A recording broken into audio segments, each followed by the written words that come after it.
2 ദിവസമായിട്ട് ഈ ഒരു സാധനം വന്നപ്പോഴാണ് കേട്ടോ എനിക്കൊരു സമാധാനമായത്.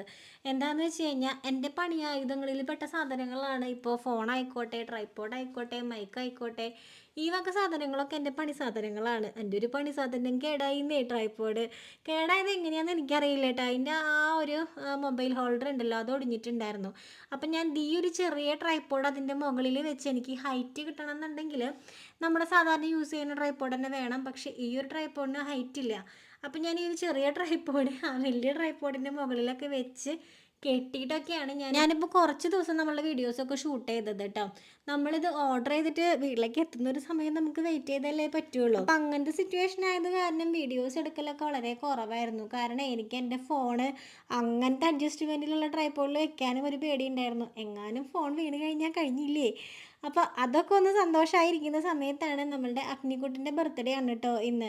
അപ്പോൾ അവനൊരു കൊച്ചു ഗിഫ്റ്റ് ഞാൻ ഉണ്ടാക്കിയിട്ടുണ്ടായിരുന്നു. ഒരു ആലവട്ടം പോലൊരു ഗിഫ്റ്റൊക്കെ ഉണ്ടാക്കിയിട്ടുണ്ടായിരുന്നു. അപ്പോൾ അതൊന്ന് കൊണ്ടുവന്ന് കൊടുക്കാം എന്നൊക്കെ വിചാരിച്ചിട്ട് ഞങ്ങൾ അർച്ചനയുടെ വീട്ടിലേക്ക് പോയതായിരുന്നു കേട്ടോ. അർച്ചനയുടെ വീട്ടിലേക്ക് പോയതായിരുന്നു എന്ന് പറയുമ്പോൾ ഞങ്ങൾ എങ്ങോട്ടോ വലിയ യാത്ര പോയതുപോലെയൊക്കെയാണ് ഞാൻ പറയുന്നത്. തൊട്ടപ്പുറത്തെ വീടാണ്, നിങ്ങൾക്ക് എല്ലാവർക്കും അറിയാമല്ലേ. അപ്പോൾ അവിടെ പോയി അവിടെ ചെന്ന് കഴിഞ്ഞാൽ കണ്ണൻ ഭയങ്കര ഹാപ്പിയാണ് കേട്ടോ. ഒന്നാമത് അർച്ചനേനെ ഭയങ്കര ഇഷ്ടമാണ്. പിന്നെ അവിടെ ചെന്ന് കഴിഞ്ഞാൽ 4 പേരുണ്ടേ, 4 പേരുടെയും കൂടിയാകുമ്പോൾ കല പില്ല ബഹളം അതൊക്കെ അവന് ഇഷ്ടമാണ്. പക്ഷെ ചില സമയത്ത് അവരിങ്ങനെ ഒച്ച ഉണ്ടാക്കുമ്പോഴൊക്കെ കാണാൻ ഒരു ഞെട്ടലൊക്കെ ഞെട്ടും കേട്ടോ. അവർ കൊച്ചു കുട്ടികളല്ലേ, അപ്പോൾ അവരിങ്ങനെ ഭയങ്കര ഒച്ചയിലൊക്കെ അല്ലേ ഉണ്ടാക്കുക സൗണ്ട്. അപ്പോൾ അത് കേൾക്കുമ്പോൾ കണ്ണനൊരു ഞെട്ടും. പണ്ട് കല്യാണിയും ജാനും ചെറുതായിരുന്ന സമയത്ത് കണ്ണൻ ഇതിന് തന്നെ സമയം ഉണ്ടായിരുന്നുള്ളൂ. കണ്ണൻ എപ്പോഴും ഞെട്ടിയിരിക്കും. കാരണം ഇവരിങ്ങനെ വലിയ ശബ്ദമൊക്കെ ഉണ്ടാക്കുമ്പോഴേ. അങ്ങനെ കല്യാണിക്കുട്ടിയാണ് കേട്ടോ അഗ്നിക്ക് ഗിഫ്റ്റൊക്കെ കൊടുത്തിട്ടുണ്ടായിരുന്നത്. ഈവനിങ്ങിലാണ് ഞങ്ങൾ അങ്ങോട്ട് പോയത്. അപ്പോഴേക്കും പിന്നെ വിളക്കൊക്കെ വെക്കേണ്ട സമയമായത് കാരണം ഞങ്ങൾ വേഗം തിരിച്ച് വീട്ടിലേക്ക് പോന്നു കേട്ടോ.